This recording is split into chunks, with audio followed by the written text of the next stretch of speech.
Uttar Pradesh police के लिए जो भी बातें मैंने आपके लिए कही हैं और आपसे जो भी बातें बोली हैं, आप यकीन मानिए वो बातें अक्षरशः मैं साबित करके दिखा दूंगा।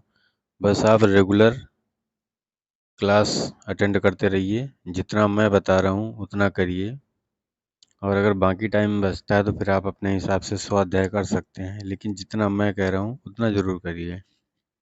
फिर देखिएगा रिजल्ट जैसा मैंने बोला है और जो आप चाह रहे हैं इस 2024-25 में, वो आपके पास होगा।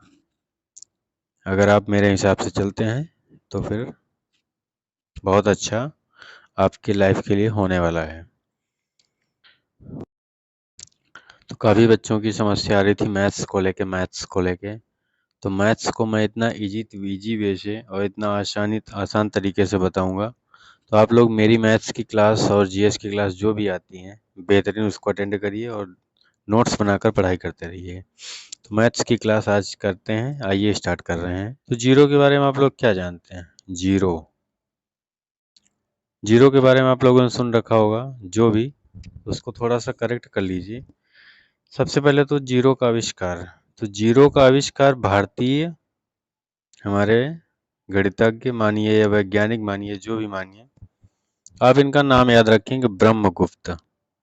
ब्रह्मगुप्त ब्रह्मगुप्त जी ने, ये भारतीय थे, इन्होंने जीरो का आविष्कार सबसे पहले किया था, ऐसा माना जाता है। ठीक है, जीरो से संबंधित समस्त संक्रियाएं इन्होंने की थी, माना जाता है। और इनका वही लगभग 628 ईस्वी के आसपास की बात है, इन्होंने जीरो को दर्शाया था। और हाँ, आर्यभट्ट की बात अगर आप लोग करते हैं तो आर्यभट्ट ने जीरो का प्रयोग इनसे पहले किया था, लेकिन ऑथेंटिक रूप में जो माना जाता है वो यही माना जाता है कि ब्रह्मगुप्त ने, भारतीय थे, 628 ईस्वी के आसपास इन्होंने जीरो का इन्वेंशन किया, ऐसा माना जाता है। जितना मैं बताऊंगा वो फैक्ट के हिसाब से बात करेंगे, मैं ज़्यादा ज्ञान देने का प्रयास नहीं करूंगा, लेकिन जो कुछ आपको नहीं पता वो तो मैं बताऊंगा ही बताऊंगा। तो आइए चलते हैं। पाई के बारे में आप लोगों ने बहुत सारा सुन रखा होगा कि पाई का मान 22/7 होता है, या फिर 3.14 ऐसा कुछ सुना होगा। तो आप पहली बात तो ये ध्यान से करेक्ट अपने दिमाग में डाल लीजिए बात कि 22/7 पाई का सटीक मान नहीं है। ये सटीक मान नहीं है। किसका? पाई का। हम लोग यूज करते हैं वो बात सही है, बट ये सटीक मान नहीं है पाई का। तो अगर पाई की एग्जैक्ट वैल्यू की बात करें, इसको आप लोग लिख लेंगे। तो पाई की अगर एग्जैक्ट वैल्यू की हम बात करते हैं तो इसका मान है 3.14। ठीक है, 159, ये पूरा वैल्यू, और इसके आगे डॉट डॉट है तो ऐसे से लगा लेंगे। अर्थात हम लोग कह सकते हैं कि पाई का मान 3.14159। इसके आगे भी कुछ संख्याएं हैं। अब आप देख रहे हैं ये क्रम बढ़ता हुआ चला जा रहा है, इसका कोई अंत पॉइंट नहीं है, लास्ट पॉइंट नहीं है। जब लास्ट पॉइंट नहीं है तो आपने एग्जैक्ट कैसे मान निकाल लिया? तो ये एग्जैक्ट मान नहीं है, ये आप याद रखेंगे। और जितना मैं बता रहा हूँ 3.14159, यहाँ तक तो याद ही रखेंगे और एंड सो ऑन करके आगे छोड़ देंगे।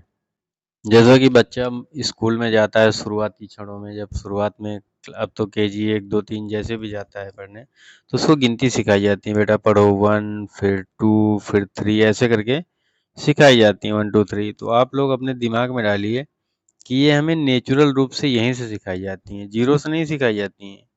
सिखाई कहाँ से जाती हैं? एक से, 1 2 3 4 या 1 2 3 एंड सो ऑन आगे बता दी जाती है। तो ये नेचुरल रूप से सिखाई जाती हैं। तो ये हमारी प्राकृतिक संख्याएं हैं। ठीक है, लिखते रहिएगा, प्राकृतिक संख्याएं हैं। तो प्राकृतिक संख्याएं कहाँ से स्टार्ट होती हैं? 1 2 3 4 और एंड सो ऑन लास्ट तक जाती हैं, कुछ पता नहीं है। सबसे बड़ी प्राकृतिक संख्या अगर पूछी जाती है तो पता ही नहीं है सबसे बड़ी प्राकृतिक कौन सी होगी। हाँ, सबसे छोटी प्राकृतिक संख्या पूछी जाएगी तो 1 है। ये लिखते नोट डाउन करते रहेंगे कि सबसे छोटी प्राकृतिक संख्या 1 है और सबसे बड़ी प्राकृतिक संख्या ज्ञात नहीं है। और अगर इन्हीं प्राकृतिक संख्याओं में हम लिखते हैं 1 2 3 4 आगे एंड सो ऑन, तो इसी में अगर शुरुआत में हम जीरो जोड़ देंगे, जीरो, तो ये पूर्ण संख्याएं हो जाएंगी। ठीक है, इसको आप नोट डाउन करेंगे। ये हो जाएंगी पूर्ण संख्याएं। ठीक है, इसको आप नोट डाउन कर दें। जिन लोगों को पता है बहुत अच्छी बात है, जिनको नहीं पता वो नोट डाउन कर लेंगे। पूर्ण संख्या और प्राकृतिक संख्या में सिर्फ फर्क किस चीज का है? तो उसमें सिर्फ फर्क जीरो का है। अगर जीरो आप ऐड कर देंगे तो पूर्ण संख्या हो जाएगी। ठीक, और अगर एक से स्टार्ट कर देंगे तो प्राकृतिक हो जाएगी। तो सबसे छोटी पूर्ण संख्या की अगर हम बात करते हैं, सबसे छोटी पूर्ण संख्या कौन सी है? सबसे छोटी पूर्ण संख्या जीरो है, और सबसे छोटी पूर्ण संख्या जीरो है, और सबसे छोटी अगर प्राकृतिक संख्या की बात करें तो एक है।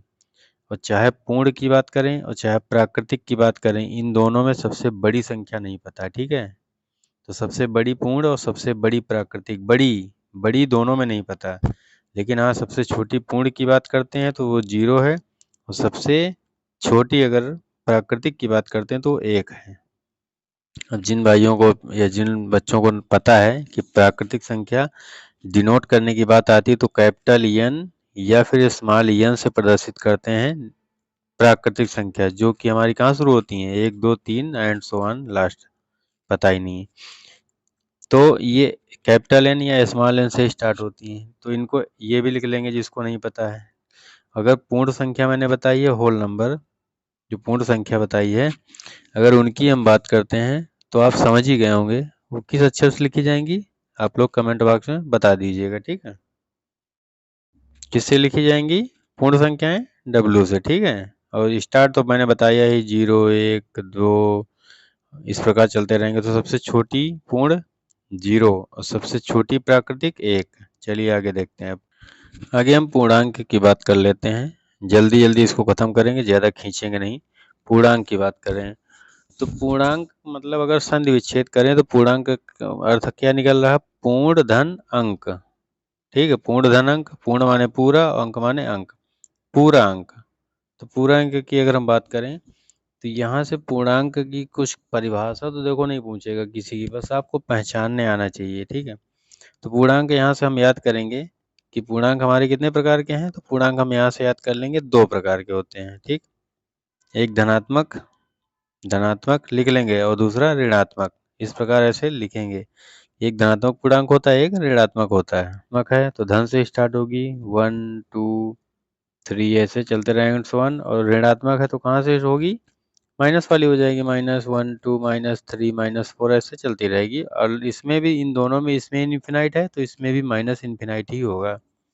प्लस इन्फिनाइट या माइनस इन्फिनाइट कोई डिफरेंस नहीं है, बट हम यहाँ समझने के लिए लिख रहे हैं। ठीक है, तो धनात्मक पूर्णांक और ऋणात्मक पूर्णांक धन पूर्ण संख्या और ऋण पूर्ण संख्या हो गई।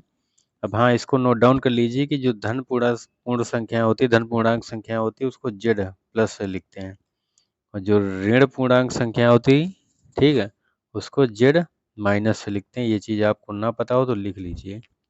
आगे देखिए, तो ऋण पूर्णांक की अगर हम बात करें तो ऋण पूर्णांक में अगर पूछा जाए सबसे बड़ी संख्या, ठीक है, ध्यान से सुनिएगा, ऋण पूर्णांक में जो माइनस वाले होते हैं, इसमें सबसे बड़ी संख्या कौन सी होगी? आप सोचिए, सबसे बड़ी संख्या, ऋण पूर्णांक की बात कर रहे हैं तो ऋण पूर्णांक में सबसे बड़ी संख्या क्या होगी? अब आप लोग सोचिए कि माइनस जैसे 1 लिखा जाए, फिर -2 लिखा जाए, -3 लिखा जाए, इसी प्रकार चलते रहें और लास्ट में माइनस इन्फिनाइट लिखा जाए। तो आप यहाँ से दिमाग थोड़ा-सा चलाइए और ये सोचिए कि हमारा -3 का बड़ा होगा या -1 की वैल्यू बड़ी होगी? तो आप खुद सोच रहे होंगे, क्या सोच रहे होंगे कि -3 बड़ा होगा? नहीं, ऐसा नहीं है। अगर ऋण पूर्णांक में सबसे बड़ी संख्या की बात करें कि किस संख्या का मान सर्वाधिक है, -3 का ज़्यादा है कि -4 का ज़्यादा होगा या -1 का, तो जो गिनती जीरो के नियर सबसे रहेगी, जीरो के सबसे नज़दीक रहेगी गिनती। अब जीरो के सबसे नज़दीक कौन सी होगी? -1 होगा, जीरो से थोड़ा सा दो -2 होगा, जीरो से थोड़ा 3 -3 होगा, इसी प्रकार बढ़ता रहेगा। तो जो जीरो के नियर में रहती है वो गिनती की वैल्यू बड़ी रहती है माइनस वाले में। ठीक है, माइनस वाले में। तो -1 सबसे बड़ा ऋण पूर्णांक होगा। ठीक है, समझ रहे हैं? सबसे बड़ी ऋण पूर्ण संख्या अगर पूछा जाता है, सबसे बड़ी ऋणात्मक पूर्णांक संख्या कौन सी है, तो आप -1 लिखेंगे। इसको लिख लीजिए कहीं। ठीक है, और ऋण पूर्णांक में अगर सबसे छोटी संख्या की बात करें तो कौन सी हो जाएगी? लास्ट वाली हो जाएगी। ठीक है, आगे देखिए, अगली अगर कुछ संख्याओं की बात करते हैं तो ये तो बहुत आसान है। सम संख्या बताने लायक नहीं है, फिर भी देख लीजिए, सम और विषम। सम विषम की बात करते हैं तो बचपन से आप पढ़ते आ रहे हैं ऐसी संख्याएं जो 2 से कट जाएं, 2 से डिवाइड हो जाएं, 2 से कट जाती हैं वो सम होती हैं। इसको ज़्यादा नहीं बताऊंगा। और विषम कौन होती हैं? जो 2 से ना कटें। ठीक है, ये सब आपको पता है। चलिए आगे देखिए। कुछ आगे हम बात कर लेते हैं परिमेय संख्या की। परिभाषा तो नहीं पूछेगा बट आपको पहचानने आना चाहिए। जैसे परिमेय संख्या क्या होती है, तो बचपन से हम लोग पढ़ते चले आ रहे हैं ऐसी संख्या जो p बटे q के रूप में हो और q क्या हो। अब q does not equal to zero, अर्थात q की वैल्यू जीरो ना हो। जैसे कि 2/0 हो, ये लिख देंगे तो ये क्या है? ये परिमेय नहीं होगी। लेकिन अगर यहीं पर 2 बटे हम कितना लिख दें, 20 ही मान लो लिख देते हैं, या फिर 205 कर देते हैं, कुछ भी, तो ये हमारी क्या हो जाएगी? ये परिमेय हो जाएगी। ठीक, क्योंकि यहाँ पर जो हर है उसकी वैल्यू जीरो नहीं है, वो संख्या में आ गई है। ठीक है, इस प्रकार समझिए। तो परिमेय ऐसी संख्या होती है जो अंश बटे हर के रूप में हो, लेकिन हर में क्या हो? हर की वैल्यू जीरो ना हो, तो वो परिमेय होती है। अगर वहीं पर अपरिमेय की बात करें तो अपरिमेय आप समझ चुके होंगे। अपरिमेय जो परिमेय नहीं है, परिमेय नहीं है, तो वो क्या हो जाएगी? वो अपरिमेय हो जाएगी। चलिए आइए एग्जाम्पल के माध्यम से देखते हैं कुछ और आगे बातें। अगला टॉपिक समझने लायक है वास्तविक संख्या। ये समझ लीजिए थोड़ा। वास्तविक संख्या मैं जल्दी से ही ख़त्म करूँगा। जो मेन चीज़ें जो आपके पेपर के लिए मोस्ट इम्पॉर्टेंट है, पेपर में जो हेल्प करेंगी, बस उन्हीं पे ज़्यादा फोकस देंगे। वास्तविक संख्याएं, तो वास्तविक संख्या का मतलब है सभी परिमेय हों। सभी परिमेय जितनी भी संख्याएं हैं और वो जो भी जितनी अपरिमेय हैं, वो चाहे परिमेय हो सब और चाहे सब अपरिमेय हो या परिमेय परिमेय सब हो, जितनी भी परिमेय अपरिमेय सबको मिला दिया जाए तो क्या हो जाएंगी? वो हमारी हो जाएंगी वास्तविक संख्याएं, रियल नंबर्स। ठीक है, अब एग्जाम्पल के माध्यम से समझ लेंगे।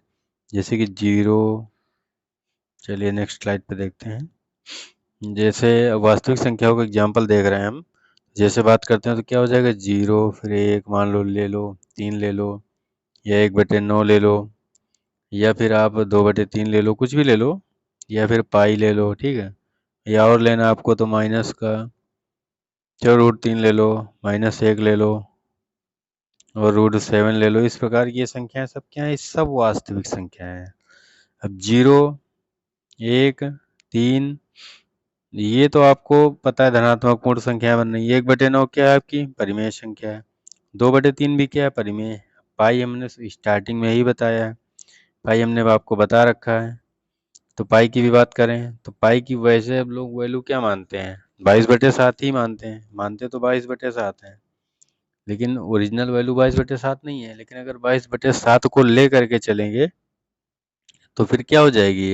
ये तो परिमेय हो जाएगी। और अगर वहीं पर इसकी वैल्यू हम, ठीक है, 3.14159 ये ले लेते हैं, या एंड सो ऑन। अगर हम पाई की वैल्यू हमने आपको बता रखा 22/7 लेते हैं तो एक्चुअल तो नहीं है लेकिन परिमेय हो जाएगी। अगर वहीं पर हम बात करेंगे या फिर 3.14159 या एंड सो ऑन, तो ये क्या हो जाएगी? ये अपरिमेय ही निकलेगी, क्योंकि ये वैल्यू लास्ट मिलनी नहीं है। लास्ट अंक कौन सा है? तब तक इसको हम सॉल्व नहीं कर पाएंगे। तो फिलहाल आप अपने दिमाग में छोटी सी बात ये पुट कर लीजिए कि सभी परिमेय और अपरिमेय मिला करके वास्तविक संख्याएं बनती हैं। थोड़ी सी बात आगे हम कर लेते हैं। जैसे भाज्य संख्या। भाज्य संख्या आपको पहचानने आना चाहिए। भाज्य संख्या का मतलब ऐसी संख्याएं जिनके हम अगर गुणनखंड करें, या फिर सीधी भाषा में समझ लीजिए ऐसी संख्या जो एक के अलावा अन्य संख्या से भी कट जाए। ठीक है, अन्य संख्या से भी कट जाए, वो क्या है? वो हमारी भाज्य है। फिर से सुनिए, ऐसी संख्या जो एक के अलावा अन्य संख्या से भी वो डिविजिबल हो, अन्य संख्या से भी कट जाए, तो वो क्या होती है? भाज्य होती है। जैसे एग्जांपल ले लेते हैं 2। अब 2 हमारी है। एक तो हर संख्या का फैक्टर होता है, ऐसा हम मानते हैं, ऐसा होता भी है। एक हर संख्या का फैक्टर होता है। तो 2 किस किस से कटेगी? 2 को मान लेते हैं 1 से सभी कटेंगी, और 2 तो 2 से भी कटेगी। ठीक है, अगर वहीं पर हम बात करते हैं 3 की, तो 3 हमारी किससे कटेगी? 1 से कटेगी, 3 से कटेगी। 4 की बात करें, 4 की बात करते हैं तो 4 हमारी क्या होगी? 4 क्या होगी? 4 हमारी 1 से भी जाएगी, 2 से भी जाएगी और 4 से जाएगी। इसी प्रकार आगे आप देखते रहेंगे। अगर वहीं पर अभाज्य की बात करते हैं, अभाज्य, अभाज्य की अगर हम बात करते हैं तो अभाज्य, अब ऐसी संख्या जो भाज्य ना हो, जिसमें एक के अलावा अन्य किसी से भी ना घटे, तो आपको याद सिर्फ अभाज्य ही करनी है। इसी का क्वेश्चन बनता है पेपर में। आइए देखिए, अभाज्य की बात करते हैं तो अभाज्य संख्याएं आपसे जैसे पूछी जाएंगी तो आप 2 से स्टार्ट करेंगे। 2 है, 3 है, जो किसी से सम संख्याएं तो लेनी ही नहीं है आपको। 2 के अलावा अन्य कोई सम संख्या नहीं लेनी है बस, और पूरी विषम भी नहीं लेनी है। 2 के बाद जितनी भी संख्याएं मिलेंगी वो विषम ही होंगी, लेकिन सभी विषम अभाज्य नहीं होती हैं। फिर से सुनिए, सभी विषम अभाज्य नहीं होती हैं। अब ऐसा मत सोचिएगा कि 2 फिर 3 फिर 5 फिर 7 फिर 9, ठीक है, फिर 11 फिर 13 फिर 15, ये सारी की सारी नहीं हमारी अभाज्य होंगी, इसमें से कुछ अभाज्य होंगी। देखिए कौन कौन सी, जैसे कि बात करें 2, ये अभाज्य में चली जाएगी, 3 अभाज्य में चली जाएगी, 5 अभाज्य में चली जाएगी, 7 अभाज्य में चली जाएगी, ठीक है। अब 9 की बात करें तो 9 हमारा यहाँ क्या फैक्टर बन रहा है, 3 गुणे 3।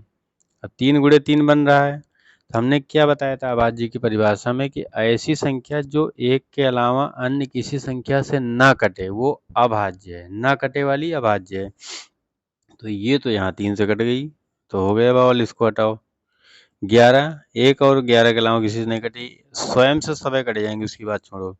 एक के अलावा किसी से ना कटे, ऐसा याद करिए। 11 हो जाएगी, 13 हो जाएगी, 15 की बात करो।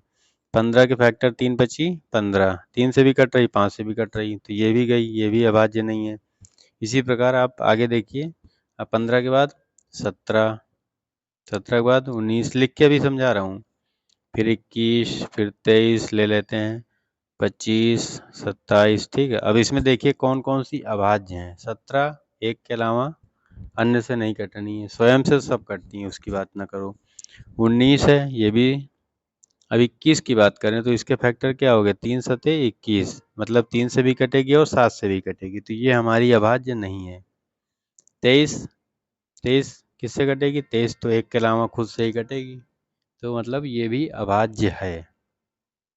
25 की बात करो, 25 की बात करो तो 5 गुणे 5, 5 से कट रही, तो ये भी अभाज्य नहीं है। 27, 9 गुणे 3, ठीक है, 9 से भी कटेगी, 3 से कटेगी, ये भी हमारी अभाज्य नहीं है। इस प्रकार आगे आप लिखते रहेंगे। अब 27 के बाद आगे देख लेते हैं 29, ठीक, 31, सम तो लेनी नहीं है, आपको चेक कर रहे हैं आप, लेनी नहीं। 33, फिर 35, चेक करके भी बता रहा हूँ, ठीक, 37। अब इसमें से देखिए 29 आपकी एक के अलावा किसी से नहीं कटेगी, 31 भी आपकी अभाज्य है, 33 अभाज्य नहीं है क्योंकि गेर 33 होता है, 11 और 3 दोनों से कट जाएगी। 35 7 पने 35 होता, 7 और 5 दोनों से कटेगी, ये भी अभाज्य नहीं है, 37 हो जाएगी, ठीक। इसी प्रकार आप लिख लीजिए 41, डायरेक्ट बता रहा हूँ अब, ठीक। 41 के बाद 43, 47, ठीक है, 53, 59, इस प्रकार आप लिख लेंगे, और कुछ अगर संख्याएं ढूंढ के तो इस प्रकार लिखते रहेंगे। अगले क्वेश्चन की तरफ देखते हैं, तो जैसे अगला टॉपिक आता है सह अभाज्य संख्या। ये आप थोड़ा समझिए, जिन लोगों को नहीं पता आप ध्यान से समझिए, सह अभाज्य संख्याएं क्या होती हैं। तो सह अभाज्य संख्या का मतलब ये, इसमें आप कुछ ग्रुप हैं वो सीधा सीधा याद कर लीजिए। जिन ऐसे सह अभाज्य संख्याएं ये ग्रुप में होती है, जैसे कि 3 7, ऐसी संख्याएं जिनका कोई कॉमन फैक्टर एक के अलावा ना हो, ठीक है, मतलब कॉमन फैक्टर ना हो, गुणनखंड कोई ऐसा ना हो कि कॉमन हो। जैसे कि आप एग्जांपल दे रहा हूँ, जैसे कि आप 4 ले लो और 10 ले लो, तो 4 10 ले लोगे तो 4 में 2 गुणे 2 आता है, और 10 में 2 गुणे 5 आता है, तो 2 यहाँ कॉमन फैक्टर हो गया, तो ये हमारी क्या हो जाएगी, ये सहअभाज्य नहीं होगी। 3 और 7 3 अलग 7 अलग, इस प्रकार, ठीक है।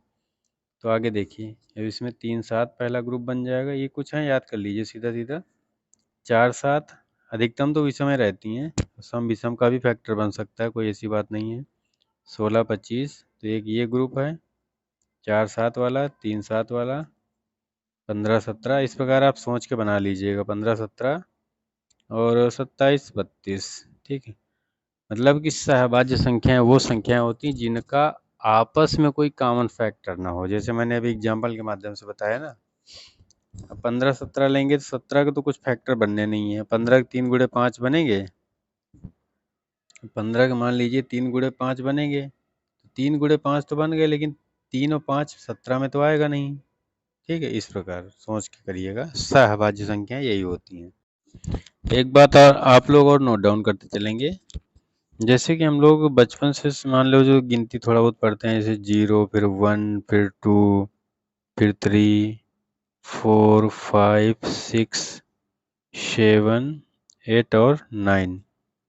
तो ये हमारी जो मेन संख्याएं सारी की सारी बनी इसी से बनी है। अब ये कितने अंक हैं? 1 2 3 4 5 6 7 8 9 10 10 अंक हैं। ठीक है, अब ये 10 अंक हैं। तो ये जो 10 अंक हैं इनको दाशमिक संख्या प्रणाली कहते हैं। ठीक है, आप इस बात को नोट डाउन करिए, इसीलिए मैं इसको बता रहा हूँ। दाशमिक दाशमिक संख्या प्रणाली, इस ये जो गिनती लिखते हैं जिस सिस्टम में, इसको दाशमिक संख्या प्रणाली या हिंदू अरेबिक प्रणाली कहते हैं। ठीक है, इसको लिख लीजिए, निकल के भागेगा नहीं। हिंदू अरेबिक प्रणाली, अरेबिक प्रणाली। ठीक है, ये जो संख्या लिखी जाती है 1 से 9 तक और 0 लगा के 10 हो जाती है, इसको हिंदू अरेबिक प्रणाली या दाशमिक संख्या प्रणाली भी कहा जाता है। जो लोग नए हैं तो एक क्वेश्चन और इसमें समझिए, जैसे हम लोग कभी अब आगे मैथ में पढ़ेंगे, जैसे 1.3333, तो ये डॉट डॉट डॉट डॉट चलता रहेगा। मतलब कोई संख्या दशमलव के बाद रिपीट होना स्टार्ट होगी तो इसको शॉर्टकट में लिखेंगे ऐसे 1.3, यहाँ ऊपर बार लगाएंगे। ठीक है, बार लगाएंगे या फिर इसको ऐसे लिखेंगे 1.3 और यहाँ भी पॉइंट लगा देंगे। सेम चीज़ है, आप पॉइंट लगा दीजिए या बार लगा दीजिए, दोनों का मतलब है कि जिस संख्या के ऊपर बार लगा है या फिर पॉइंट लगा है वो संख्या रिपीट होगी। कितनी बार रिपीट होगी कोई गिनती नहीं है। ठीक है, तो डॉट डॉट डॉट डॉट वो रिपीट होगी। तो ये इसको आवर्ती बोलते हैं। ठीक है, आवर्ती दशमलव। बस ये सवाल में आप समझिएगा, बाकी नॉर्मल ऐसे समझ लीजिए। अब सीधा सवाल ही स्टार्ट करने हैं। या फिर और जैसे कभी कभी संख्याएं रिपीट होती हैं, मान लीजिए 2.356356 है ना, ऐसे। अब यहाँ 356 फिर 356 ये रिपीट हो रहा है, तो अब इसको शॉर्टकट में लिखना है तो कैसे करेंगे? इसको लिखेंगे 2.356, एक बार ले लेंगे पूरा, ऊपर लगा देंगे बार। इसका मतलब तीनों संख्या के ऊपर बार लगा तो तीनों संख्या रिपीट होती चली जाएंगी। ठीक, इस प्रकार इसको बोलते हैं आवर्ती दशमलव, आवर्ती दशमलव। ठीक है, आगे देखिए। अब कुछ विभाज्यता की नियम की बातें कर लेते हैं, बहुत शॉर्टकट में बताऊंगा और जो मेन है, जो बताने वाली बातें वो अच्छे से आप समझिए। विभाज्यता वाली, ठीक है, विभाज्यता के नियम। विभाज्यता के नियम में जैसे 2 से, अब पूछा जाए कि 2 से कौन कौन सी संख्याएं कटती हैं, आप लोग लिखते रहिएगा जिसको नहीं आता है।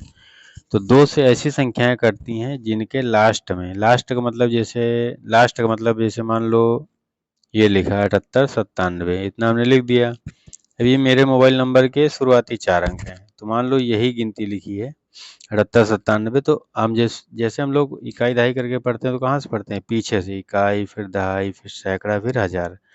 तो यहाँ की भी बात करेंगे, पीछे से अगर हम बोल दें तो आप यही का मतलब समझिएगा, पीछे का मतलब ये इधर से स्टार्टिंग करने को बोला जा रहा है। ठीक है, तो आइए समझते हैं। जैसे 2 से विभाज्यता की जांच करने के लिए आएगा, विभाज्यता की जांच का अर्थ ये आपसे सवाल पूछेगा वो, तो आपको नियम वहाँ पे आप पूछा जाएगा नियम क्या है, तो पीछे से देखना है। तो 2 से विभाज्यता के नियम में लिखिए कि लास्ट में यहाँ पे लास्ट में 0 हो या फिर 2 हो या 4 हो या 6 हो या 8 हो, इनमें से कोई भी संख्या अगर आपको लास्ट में मिल रही है यहाँ पर, इस जगह पे, ठीक, इस जगह पर, तो वो पूरी की पूरी संख्या हमारी 2 से कट जाएगी। ठीक, आगे देखिए 3 वाला विभाज्यता का नियम। अगर 3 की विभाज्यता की बात करें तो इसमें आप लिख लीजिए अंकों का योग, अंकों का योग, बस सीधा से लिखिए इतना, अंकों का योग। अब इसमें क्या समझना है, जैसे अंकों का योग जितना भी होगा पूरी संख्या का, उस अंकों के योग को 3 से हम डिवाइड करेंगे, और वो अंकों का योग अगर 3 से डिवाइड हो जाएगा तो पूरी संख्या कट जाएगी। एग्जाम्पल के माध्यम से समझिए, जैसे कि मान लो ले लिया 93052, इतना ले लिया। अब हमें तो पता नहीं है, ना आपको पता है कि ये संख्या 3 से कटेगी कि नहीं कटेगी, तो इसमें 3 से चेक करने के लिए आप समस्त अंकों को जोड़ डालेंगे। ठीक है, अब 3 से जैसे भी चेक करना है तो आप समस्त अंकों को जोड़ देंगे। 9 में 3 जोड़ेंगे, 9 3 12, 12 में 0 जोड़ेंगे 12, जोड़ना है, गुणा नहीं करना कि आप सोच लिए वो 0 आ गया है। 9 3 12, 12 में 0 12, 12 5 17, 17 2 19 आया। कितना आया? 19। अब 19 आ गया तो 19 3 के पहाड़ा में तो कभी आने ही नहीं है ना। अगर 19 के बाद 19 दो और ले लेते हैं, हाँ इतना होता 9 930522, इतनी बड़ी अंक होता तो इसको जोड़ने पे कितना आता? 9 3 12, 12 5 17, 17 2 19, 19 2 21 आ जाता। तब कितना आ जाता? 21। अब 21 आ जाता तो 21 हमारा 3 के पहाड़ा में तो आ ही जाता। ठीक है, 21 3 के पहाड़ा में आ जाता है। तो अर्थात अभी यहाँ 21 आया तो ये 3 के पहाड़ा में आ रहा, तो अर्थात ये पूरी संख्या हमारी 3 से कट जाती। ठीक है, अगर बाय द वे यहाँ जोड़ने पे थोड़ा बड़ी संख्या आ जाए तो इसको आप एक बार और जोड़ लिया करिए। 2 1 3, 3 आया, 2 1 3 आ गया। अब 3 आया तो 3 तो आराम से 3 से कट जाएगा।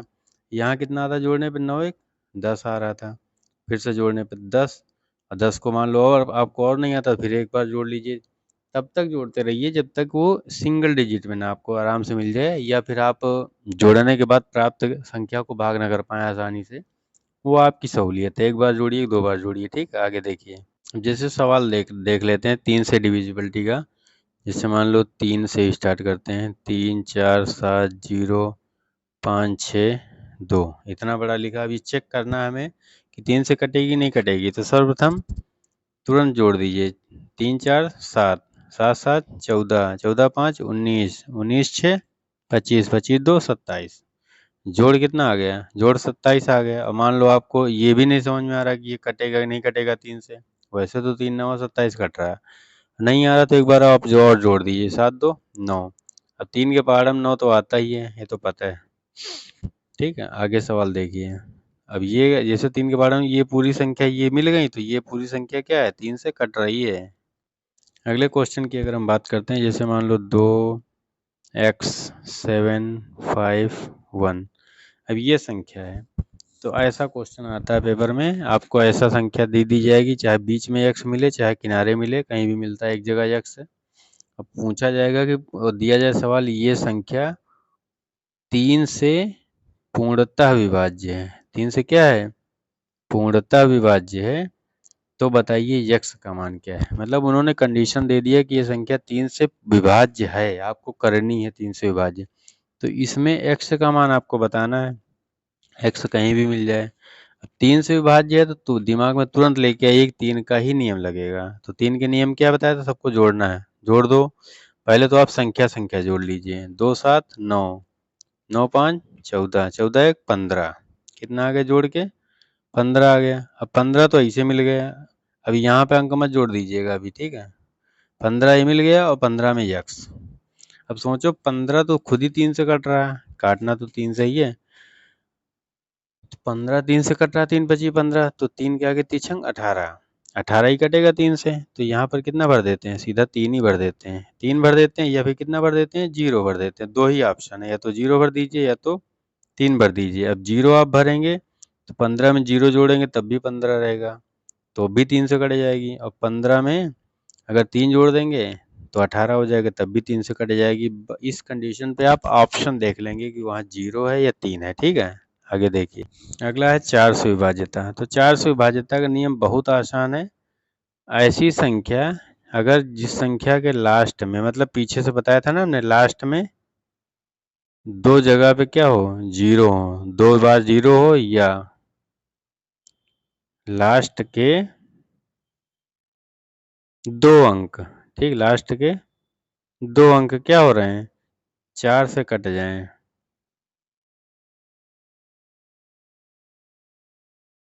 ठीक, लास्ट में 2 0 हो पीछे की तरफ, इधर की तरफ, यहाँ पे 2 0 हो, या फिर लास्ट के 2 अंक 4 से कट जाए तो पूरी संख्या 4 से कटेगी। ठीक, लास्ट में 2 बार 0 हो या लास्ट के 2 अंक 4 से कट जाए तो पूरी संख्या 4 से कट जाएगी, चाहे जितनी बड़ी हो। आइए समझते हैं एग्जाम्पल के माध्यम से। जैसे एग्जाम्पल ले लेते हैं, एग्जाम्पल बना लेते हैं।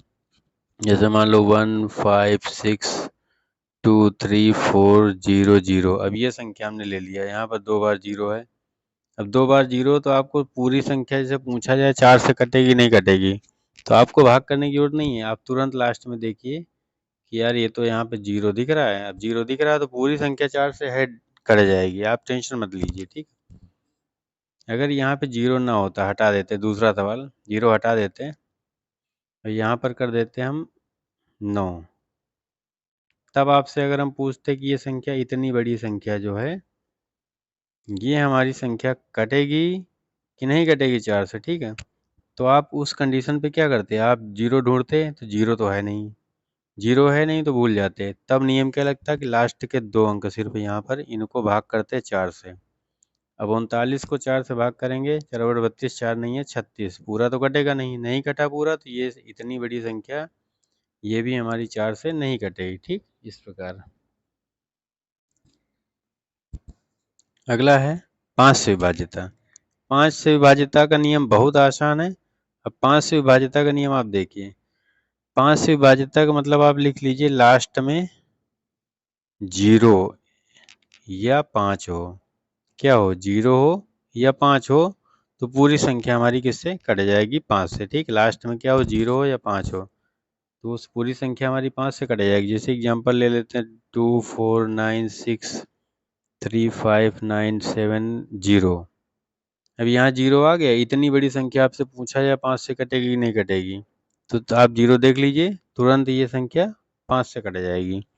अब ऐसा नहीं कि ये संख्या 5 से कट रही तो अन्य किसी से नहीं कट सकती, नहीं, ऐसा मत सोचिएगा, ठीक है। क्योंकि आप पीछे नियम पढ़ चुके हैं, तो आपके दिमाग में वो बातें भी क्लिक करनी चाहिए कि ये संख्या अगर 5 से कट रही तो और किससे कटेगी। तो संख्या 5 से कट रही है, तो आप देख लीजिए 5 से कट रही, तो 2 का नियम हमने क्या बताया, 2 की विभाज्यता, 2 की विभाज्यता का भी नियम बताया था ना, लास्ट में 0 हो, तो ये संख्या 2 से भी कट जाएगी, ठीक है। 3 से चेक करना है तो नियम बता चुका हूँ, वैसे करिए, सबको जोड़ के चेक कर लीजिए। 5 से तो कट ही जाएगी, ठीक है। आगे देखिए, अगर एग्जाम्पल की बात करें, जैसे 2 9 6 3 5 0 और 1। अब ये संख्या चेक करनी है किस किस संख्या से कटेगी, जितना आप पढ़ चुके हैं। तो आप चेक करिए, 2 से कटेगी नहीं कटेगी, 3 से कटेगी नहीं कटेगी, 4 से कटेगी नहीं कटेगी, 5 से, इतना तो आप पढ़ चुके हैं। तो 2 का नियम हमने क्या बताया था, लास्ट में 0 हो, यहाँ पर लास्ट में यहाँ पर 0 हो, या फिर 2 4 6 8, इतने में से कुछ भी मिल जाए तो 2 से कटेगी। और यहाँ हमें मिल रहा है 1, तो ये संख्या 2 से नहीं कटेगी। 3 से चेक करिए, 3 का नियम क्या बताया था, सबको जोड़ना है, सबको जोड़ के चेक कर लेना है। तो जोड़िए, 9 2 11, 9 2 11, 11 6 17, 17 3 20, 20 5 25, 25 1 26, 26 आया। और 26 आपको नहीं समझ में आया तो एक बार और जोड़ दो, 6 तो 8, 8 आया। 8 तो 3 के पहाड़ा में आएगा नहीं, ये संख्या 3 से नहीं कटेगी। 4 से चेक करिए, 4 के चेक करने के लिए हमने आपको नियम बता रखे हैं। 4 की विभाज्यता का नियम क्या बताया कि लास्ट में 2 स्थानों पे क्या आ जाए, 0 आ जाए, या फिर दोनों अंक लास्ट के 4 से कट जाए तो संख्या कटेगी 4 से। तो ना तो लास्ट में 2 जगह 0 आया और ना तो 0 और 1 हमारा 4 से कटेगा। अब ये नहीं कटेगा तो पूरी संख्या 4 से नहीं कटेगी। 5 से चेक करते हैं, तो 5 का नियम हमने क्या बताया, लास्ट में 0 हो या 5 हो। फिलहाल ऐसी कोई शर्त दिख नहीं रही है, तो ये संख्या 5 से भी नहीं कटेगी, ठीक है। तो ये संख्या इनमें 2 3 4 5 में से किसी से नहीं कटेगी। आइए आगे 6 का नियम देखते हैं। तो 6 का विभाज्यता का नियम है, 6 के फैक्टर करते हैं, 2 गुणे 3। अब 6 से वही संख्या कटेगी जो जिसमें 2 का नियम फॉलो हो जाए, 2 की विभाज्यता का नियम और 3 की विभाज्यता का नियम। अब कोई संख्या चेक करना है 6 से कटेगी नहीं कटेगी, तो आप उसको चेक करिए, 2 से कटेगी कि नहीं कटेगी, 3 से कटेगी कि नहीं कटेगी। जैसे एग्जांपल देख लेते हैं, 3 6 5 4 और 2। अब ये संख्या है, अब इस संख्या को हमें चेक करना है कि ये कटेगी कि नहीं कटेगी, किससे, 6 से चेक करना है। भैया 6 से चेक करना है, तो आप देखिए नियम तो वही लगेगी। अब 6 का नियम कोई डायरेक्ट नहीं बना है, तो 6 का नियम के लिए 2 गुणे 3 करते हैं। अब 2 से चेक करते हैं, तो 2 के लिए लास्ट में देखिए 2 आया, तो ये संख्या 2 से तो हमारी पास हो गई, 2 से पास हो गई। 3 से पास करिए, 3 से कट जाएगी, और 2 से कटी चूंकि तो पूरा मान लेंगे, आगे डिसीजन दे देंगे। फिलहाल 3 वाला चेक करिए, तो जोड़िए, 3 का नियम क्या है, 6 3 9, 9 5 14, 14 4 18, 18 2 20, आया कितना, 20। और 3 के पहाड़ में 20 आना नहीं, तो ये संख्या 2 से तो कट रही थी, 3 से नहीं कटी। अब दोनों से कटनी चाहिए तब 6 से कटेगी। अगर दोनों में से किसी भी एक से नहीं कट रही है तो 6 से नहीं कटेगी, तो ये संख्या 6 से नहीं कटेगी। आगे देखिए, आगे हम लोग देखते हैं 7 की विभाज्यता। तो 7 की विभाज्यता बहुत आसान है, कुछ नियम बता रहा हूँ, आप लोग परेशान मत होइए। तो 7 की विभाज्यता का नियम ये है कि कोई संख्या, ध्यान सुनिएगा, पहला नियम, अगर कोई संख्या रिपीट हो रही है, वो 6 बार रिपीट हो जाए, 1 2 3 4 5 6, अगर 6 बार वो संख्या की पुनरावृत्ति हो रही है, ध्यान सुनिएगा, कोई संख्या की पुनरावृत्ति 6 बार हो रही है, तो वो संख्या हमारी 7 से कटेगी, ये नियम है। जैसे कि मान लो ये पहला क्वेश्चन है, मान लीजिए कि हम यहाँ लिख देते हैं 2 2 2 2 2 और 2, कितनी बार लिखा हमने? 2, 6 बार लिखा। तो ये संख्या इतनी जो बनी है 100% हमारी किससे कटेगी? 7 से कटेगी। ये नियम है कि किसी भी संख्या की पुनरावृत्ति अगर लगातार 6 बार हो गई है, सिंगल डिजिट की हो या डबल डिजिट की हो, उसकी पुनरावृत्ति हो गई है तो वो भैया कटनी ही कटनी 7 से। दूसरा नियम देखिए, जैसे मान लो हम एक संख्या ले लेते हैं, जैसे 17 17 17 17 17 और 17, कितनी बार आया आपका? 1 2 3 3 3 6 बार हमने लिख दिया। तो आप इसको तो देख के समझ ही गए होंगे कि ये हमारा कितने से कटेगा। ये तो आपको समझ में आ ही गया होगा कि ये 7 से तो कटेगा ही कटेगा। लेकिन एक नियम और यहाँ पर लिख लीजिए साइड में, कि कोई भी 2 अंकों की संख्या, 2 अंकों की संख्या कोई भी हो, अगर उसकी पुनरावृत्ति 3 बार या 3 से ज़्यादा हो गई है, जैसे ये हो गई है, यहाँ तक 3 बार हो गई है, तो यहाँ तक जैसे इसकी पुनरावृत्ति बढ़ गई है, तो ये संख्या 7 के अलावा, ध्यान सुनिएगा, 7 के अलावा 13 से भी कटेगी, और किससे कटेगी? 37 से भी कटेगी। ये नियम लिख लीजिए, कोई आपको नियम बताएगा नहीं ये, इसीलिए मैं बोल रहा हूँ जितना मैं पढ़ा रहा हूँ पढ़िए ध्यान से। तो कोई संख्या डबल अंकों की, 2 अंकों की, जैसे 17 है, 10 है, 11 है, 12, 90 है, 95, इस प्रकार की, 73, 72, 65, 71, मतलब 10 से लेकर के 99 के बीच में, ठीक है। तो ये 2 ही अंकों की संख्या है। तो इनमें से कोई भी संख्या है, जैसे कोई भी 2 अंकों की संख्या की पुनरावृत्ति 3 या 3 बार से ज़्यादा हो गई है, तो वो 13 और 37 से भी कटेगी, ठीक है। ये लिख लीजिए, एग्जाम्पल आपके सामने है। और अगर 7 की विभाज्यता, अगर बाकी अन्य कोई नंबर आते हैं तो 7 की विभाज्यता के लिए आप डायरेक्ट ट्राई कर सकते हैं, वैसे ज़्यादा पूछा नहीं जाता है। चलिए आगे देखते हैं 8 की विभाज्यता। अब 8 की अगर विभाज्यता की हम बात करते हैं, तो 8 की विभाज्यता के लिए लास्ट में कितने बार 0? 3 बार 0 हो, या फिर वही नियम है जैसे 4 का था वैसे ही इसका भी है। अब 4 वाले में क्या था? लास्ट में 2 0 हो या लास्ट के 2 अंक हों, और 8 में क्या है? लास्ट में 3 0 हो या लास्ट 3 अंक हैं, ठीक है। अगर वो कट रहे हैं 8 से तो पूरी संख्या कट जाएगी। एग्जाम्पल समझिए, जैसे हम बात करते हैं 2 3 4 6 0, इतना बड़ा अंक ले लिया। अब हमें चेक करना है कि ये 8 से कटेगा कि नहीं कटेगा, तो लास्ट में 3 बार 0 चेक करिए। अब लास्ट में अगर हम 3 बार 0 की बात करते हैं और देखते हैं, तो लास्ट में 3 0 तो है नहीं भाई, 3 0 नहीं है, तो भूल जाओ, पहला नियम। दूसरा क्या है? लास्ट के 3 अंक चेक करेंगे। लास्ट के 3 अंक 460 है।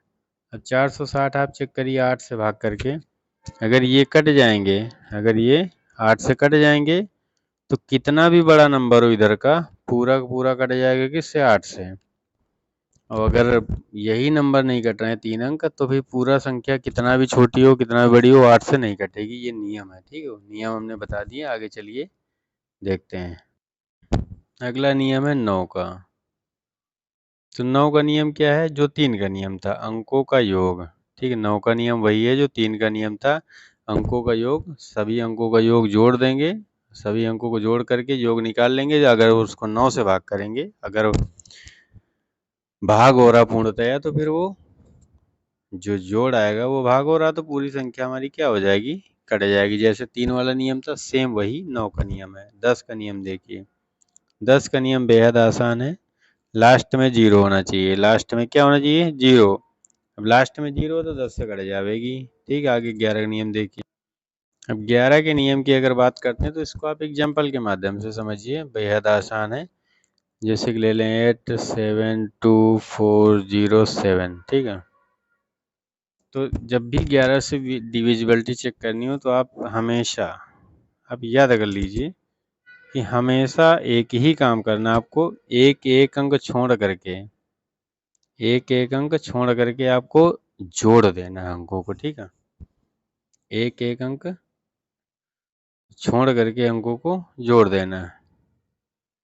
अब यहाँ पर 8 है और 2 है, इनको जोड़िए, 8 2 10, 10 में 0 जोड़ेंगे 10, एक किनारे लिखिए साइड में। उसके अलावा जो अंक बच रहे हैं 7 4 11, 11 7 18, और हमेशा, ठीक इस प्रकार का काम कर लेंगे कितना भी बड़ा अंक हो, और हमेशा दोनों को घटाएंगे। ऐसा जरूरी नहीं 10 में आप 18 घटा लीजिए, 18 में 10 घटा दीजिए, आगे पीछे कर सकते हैं, वो आपकी इच्छा है। घटाने के बाद जो आएगी वैल्यू, वो वैल्यू या तो 0 होनी चाहिए, या तो 11 होनी चाहिए, या तो 22 होनी चाहिए, समझ रहे हैं ना। 33 मतलब 11 का पहाड़ा ऐसी होनी चाहिए, 11 22 33 44 55 66 इस प्रकार 0 हो, या फिर 11 22 33 64 ऐसे ही चलता रहे, 33 44, ठीक है। तो वो संख्या, अब यहाँ पर हमने इतना ऑपरेशन किया और देखा इनमें से जो भी संख्या आ रही है, अगर 0 या कोई आ रही तो पूरी संख्या हमारी 11 से कटेगी, अन्यथा नहीं कटेगी। बहुत आसान नियम है। आगे देखिए, जैसे 3 4 6 7 9 5 0 2, इतना बड़ा नंबर दे दें, चेक करना है कि भैया 11 से कट रहा है कि नहीं। आप एक एक करके वही जोड़िए, 6 3 9, 6 3 9 आया, 9 8 17, 17 में 0 17 ही रह गए वो। आगे जोड़ो। अब अगला अगर हम जोड़ते हैं तो क्या आएगा, 7 4 11, 11 9 20, 20 2 22, कितना है 22। अब 22 में 17 आप घटा के देख लीजिए, 22 में 17 घटाएंगे तो 5 आएगा। हमने नियम क्या बताया, या तो 0 आना चाहिए, या तो 11 आना चाहिए, या तो 22 आना चाहिए, या तो 33 आना चाहिए, या तो 44 आना चाहिए, या तो 55 आना चाहिए, इस प्रकार की संख्या आनी चाहिए। अब ये संख्या इनमें से कोई भी नियम फॉलो नहीं कर पाई, इसलिए संख्या 11 से नहीं घटेगी। आगे देखते हैं 12 के नियम की बात करते हैं। 12 की अगर हम नियम की बात करें तो जो हमने नियम 6 में बताया था आपको ही 12 में लगाना है, परेशान मत होइए, अभी एक बार जस्ट रिपीट कर रहा हूँ।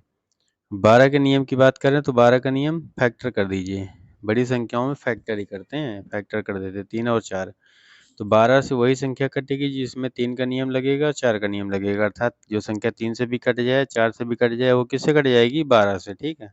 अब 6 वाला नियम देख चुके हैं, वैसे इसको कर लीजिएगा। 15 की बात करते हैं, 15 का कौन संख्या कटेगी, तो 3 गुणे 5, जो संख्या 3 से कटेगी, जो 5 से कटेगी, वो 15 से कटेगी, ठीक है। इसी प्रकार अंक बढ़ाते रहिएगा।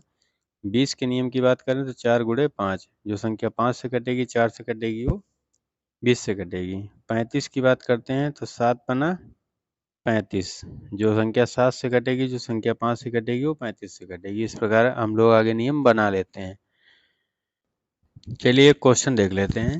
जैसे प्रश्न है 347 XY 80 से विभाज्य है। ये क्वेश्चन हमने सीधा उठाया है, ये CGL का क्वेश्चन है, कठिन क्वेश्चन कराएंगे, ठीक है। तो समझिए, विभाज्यता से रिलेटेड था इसलिए मैंने सीधा उठा लिया इसको। 347XY ये संख्या है, ये संख्या, ठीक है, ये हमारी संख्या है। ये कह रहा है ये संख्या 80 से पूर्णतः विभाज्य है। क्वेश्चन लिख लीजिएगा, पूर्णतः 80 से विभाज्य है, तो आपको x प्लस वाई का मान बताना है, ठीक है।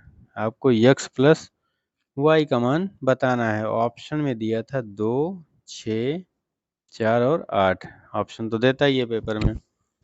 फिर से सुनिए सवाल, 347XY ये संख्या 80 से पूर्णतः विभाज्य है, तो x प्लस वाई का मान निकालिए। अब ये था सवाल, आपने सवाल आई होप लिख लिया होगा। तो आइए चलते हैं नेक्स्ट पेज पे, इसको समझते हैं। अब जैसे सवाल हमने लिख दिया है, वो कह रहा है 80 से पूर्णतः विभाज्य है, तो इसमें आपको x प्लस वाई का मान चाहिए, और ऑप्शन दिया है 2 6 8 और 4। तो चलिए, अब 80 से विभाज्य है तो 80 का तो नियम कुछ होता नहीं है, तो 80 का नियम भैया कुछ ना होता, तो 80 का नियम नहीं होता, लेकिन फैक्टर तो होते हैं। 80 का नियम क्या होता है? 16 पंचे 80 बना लेंगे। जो संख्या 5 से कटेगी, जो 16 से कटेगी, वो किससे कटेगी? 80 से कटेगी।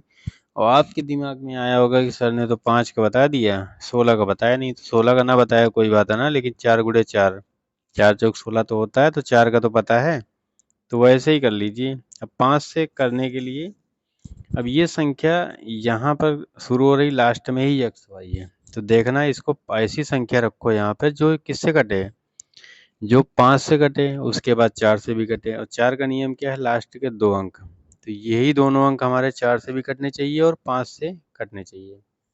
तो 5 के लिए तो हम यहाँ या तो 0 रख सकते हैं, ध्यान समझिएगा, या तो यहाँ पर हम लोग 0 रख सकते हैं या 5 रख सकते हैं। अगर आप 0 रख देंगे तो ऑप्शन में देखिए इन दोनों को जोड़ करके वैल्यू बतानी है। अगर आप 5 रख देंगे तो 2 ऑप्शन हमारे तो चले गए, जैसे कि 2 और 4 चला जाएगा। क्यों? क्योंकि 5 तो पहला ही बड़ा होगा और उसके बाद कुछ ना कुछ आप यहाँ रखेंगे, तब जोड़ के आगे बढ़ाएंगे। ठीक है, आप कुछ भी वैल्यू रखिए, आप स्वतंत्र हैं। और ये जो ऑप्शन दिए गए ये x प्लस वाई का मान है, डायरेक्ट नहीं रख सकते हैं आप। तो 5 रखने के लिए चलिए छोटे स्टार्ट करते हैं। तो यहाँ मान लेते हैं हम 0 रख देते हैं। मान लिया हमने 0 रखा अपने आप। अब 0 रखा, और क्योंकि 0 रख देंगे तो 5 से तो ये अंक कटने लगेगा, पूरा अंक कट जाएगा 5 से। अब बचा 4 से। 4 का नियम क्या है कि लास्ट के दोनों अंक किससे कटने चाहिए? लास्ट के दोनों अंक कटने किससे चाहिए?